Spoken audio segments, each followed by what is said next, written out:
Olá, tudo bem? Vamos para mais um vídeo do canal e hoje nós vamos falar sobre teorias de relações internacionais. O pessoal do Clipping CACD fez um simulado da primeira fase do concurso de admissão à carreira de diplomata, o CACD, e me convidaram gentilmente para fazer algumas questões de política internacional para esse simulado.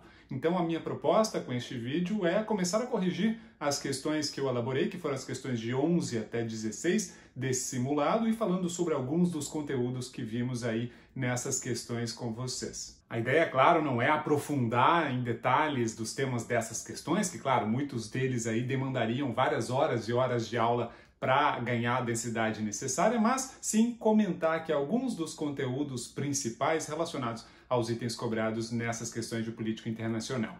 Se você ainda não fez esse simulado, o link para baixar a prova está aqui na descrição do vídeo. A questão número 1 trata sobre alguns dos principais paradigmas teóricos da disciplina de Relações Internacionais. Vamos aos itens. Item número 1. O teórico Hans Morgenthau, expoente do realismo clássico na disciplina de Relações Internacionais, identificou no desejo humano de dominação a principal causa do conflito entre os Estados. De acordo com sua linha argumentativa, a política internacional, como toda política, consiste em uma luta pelo poder.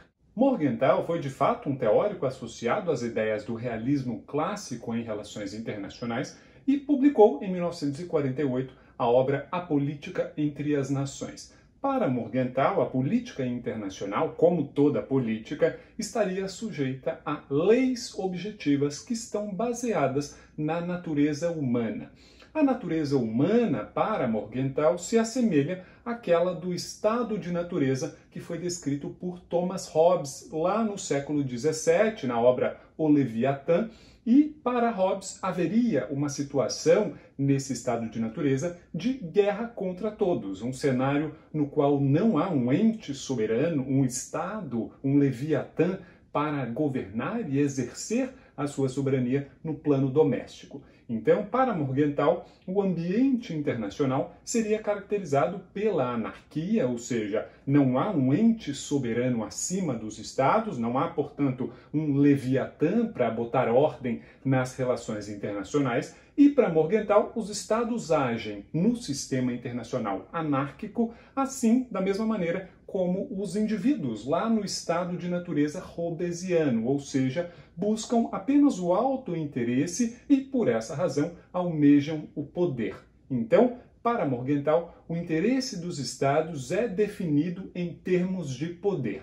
Isso foi, inclusive, objeto de um item da primeira fase do CACD de Política Internacional de 2017. E esse desejo de dominação, que é chamado de animus dominandi, seria, para Morgenthau, a principal causa do conflito. Então, este item número 1 está certo e tem tudo a ver com a teoria realista do realismo clássico de Morgenthau, que está lá inscrita na Política entre as Nações. Vamos passar para o item número 2. O item número 2 diz o seguinte: para o pensamento neorrealista de Kenneth Waltz, a aspiração norte-americana à conformação e à manutenção de um mundo unipolar dominado pelos Estados Unidos, reafirmando o modelo capitalista e democrático ocidental, representaria o caminho mais promissor para a consolidação do equilíbrio internacional no longo prazo. Bem, Waltz é um autor neorrealista, um expoente do neorrealismo em relações internacionais. Waltz defende que a estrutura do sistema internacional, a estrutura anárquica do sistema internacional, condiciona, determina o comportamento autointeressado dos Estados em busca de sua sobrevivência. Mas o neorrealismo não é, assim como as demais teorias de relações internacionais, uma corrente única de pensamento, né? Há várias abordagens e perspectivas diferentes. E algo que já foi exigido nos TPS, né, nas provas de primeira fase do CACD em 2016, também em 2017, foi a diferença entre o realismo ofensivo e o realismo defensivo. Coloquei aqui para vocês uma tabela que está disponível para baixar aqui no material na descrição do vídeo.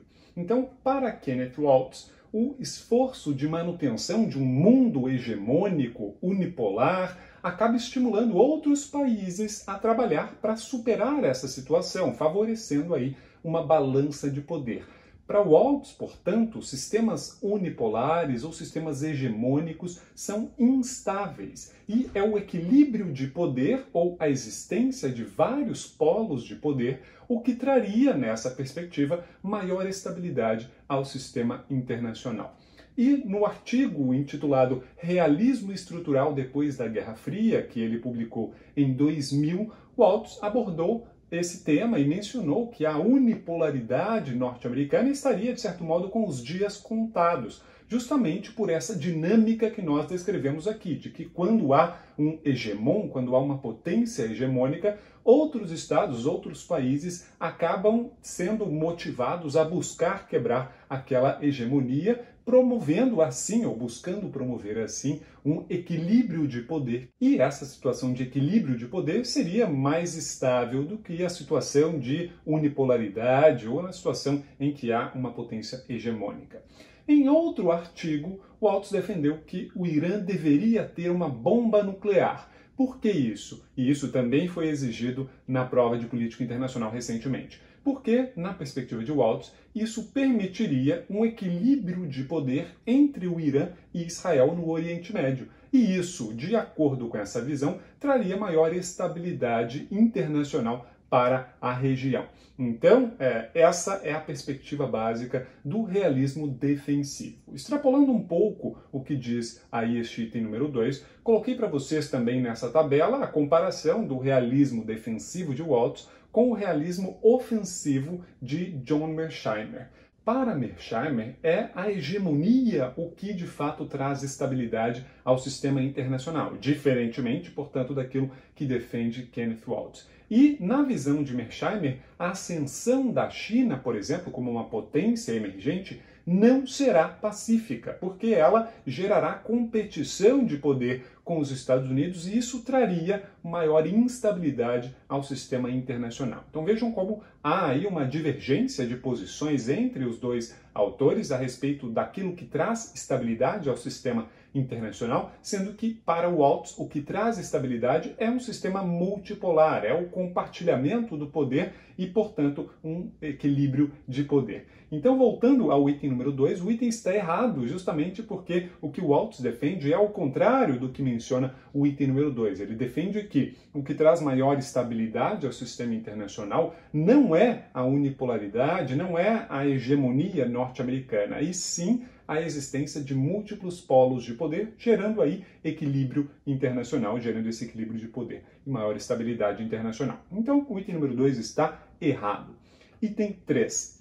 O conceito de interdependência complexa, desenvolvido por Robert Keohane e Joseph Nye, tem como características principais a existência de múltiplos canais de conexão entre as sociedades, a ausência de hierarquia entre os temas da agenda internacional e a possível redução do papel desempenhado pela força militar no relacionamento entre os Estados. Este item está certo e essas são, de fato, as 3 características centrais da interdependência complexa. Keohane e Nye são 2 teóricos associados ao neoliberalismo em relações internacionais. E eles desenvolveram esse conceito de interdependência complexa lá na obra Poder e Interdependência, que foi publicada em 1977. Keohane e Nye escrevem na década de 70 em um contexto internacional marcado pela distensão no relacionamento entre os Estados Unidos e a União Soviética e também por uma crescente interconexão dos países e das sociedades, de um modo geral, em uma ampla gama de temas. Então, é possível, na avaliação dos autores, que a importância dos temas de segurança acabe sendo reduzida para um grupo de estados que interage em uma interdependência complexa. Ainda que, claro, seja possível que os temas de segurança e a força militar continuem a desempenhar um papel relevante no relacionamento entre estados e sociedades que não integram a mesma teia dessa interdependência complexa. Então, não é que neguem a possibilidade de recurso à força militar ou a importância de temas de segurança, mas apenas que, para aquele grupo de estados que está inserido, ou dos estados que estão inseridos em uma trama de interdependência complexa, há a possibilidade de redução da importância dos temas militares no relacionamento entre eles. Então, é por esse motivo que o item número 3 está certo. Esse foi, inclusive, tema de uma questão da prova de política internacional do CACD de 2016. E para terminar essa primeira questão, façamos agora o item número 4.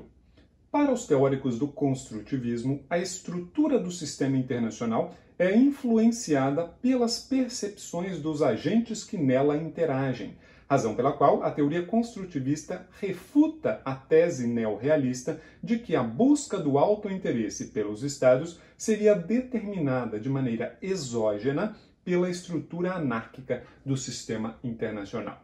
Um dos textos de destaque da teoria construtivista foi o artigo A Anarquia é o que os Estados fazem dela, que foi publicado por Alexander Wendt em 1992. Nesse artigo, Wendt critica a alegação pelos teóricos do neorrealismo de que a lógica de autoajuda, o autointeresse dos Estados, seja algo dado pela estrutura anárquica do sistema internacional de uma maneira exógena, independente da interação entre os agentes no plano internacional. Então, como vimos para teóricos neorrealistas, como Kenneth Waltz, por exemplo, o realismo estrutural ou sistêmico defende que a lógica do sistema internacional está baseada na competição entre os Estados, a busca da sobrevivência, e isso é determinado de maneira independente daquilo que querem os Estados individualmente, mas é determinado pelo sistema internacional, que é um sistema internacional anárquico.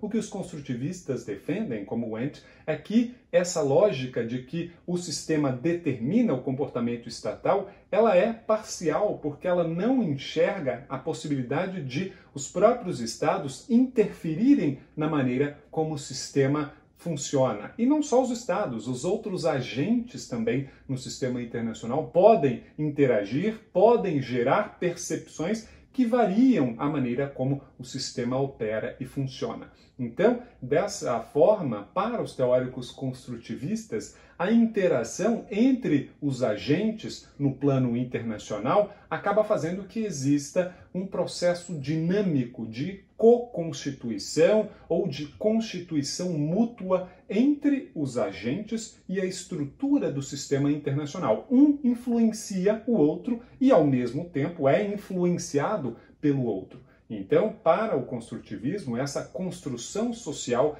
das identidades e dos interesses dos agentes é, portanto, fundamental para definir de que maneira essa interação social se dará no plano internacional. Ela pode, sim, acabar resultando, assim como defenderam os neorrealistas, em uma lógica de competição, mas nada impede que, ao longo de um processo de interação, essa lógica de competição seja alterada. E isso se baseia justamente nessa interação. Então, a ideia de construção social, que é abordada pelos construtivistas, se refere justamente ao fato de que há essa interação entre os dois lados, tanto do sistema quanto dos agentes que atuam no plano internacional, e que não há, portanto, antecedência ontológica dos agentes ou da estrutura, que foi exatamente o tema de uma questão de política internacional do TPS de 2018. Não se pode dizer nem que a estrutura determina o comportamento dos agentes e nem o contrário, que só os agentes determinam como será a estrutura do sistema internacional. Há um jogo duplo aqui nos dois sentidos e é por essa razão que este item está certo. Se você quiser saber um pouco mais sobre teorias de relações internacionais, duas sugestões básicas, dois livros básicos que abordam as mais variadas teorias são Teoria das Relações Internacionais, de Nogueira e Messari, da editora Campos, e outro livro também, não precisa ler os dois, simultaneamente, mas pode ser um e ou outro, se você encontrar. A outra sugestão é Introdução às Relações Internacionais, de Jackson e Sorensen. Existe uma versão em português da editora Zahar, que é uma tradução da segunda edição, a segunda edição é de 2003, mas em inglês já tem a sexta edição, que foi lançada em 2016 pela Oxford University Press. Então, deixo aí essas duas sugestões básicas de leituras para complementar os estudos sobre a matéria de teoria de relações internacionais. Terminamos então a correção dessa primeira questão do simulado de política internacional. Se você gostou, comente aqui embaixo, envie para quem você acha que vai gostar desse conteúdo e na próxima semana a gente se vê na correção da segunda questão. E se você ainda não se inscreveu no canal, se inscreva e ative as notificações para não perder nenhum dos próximos vídeos. Um abraço e até lá. Tchau!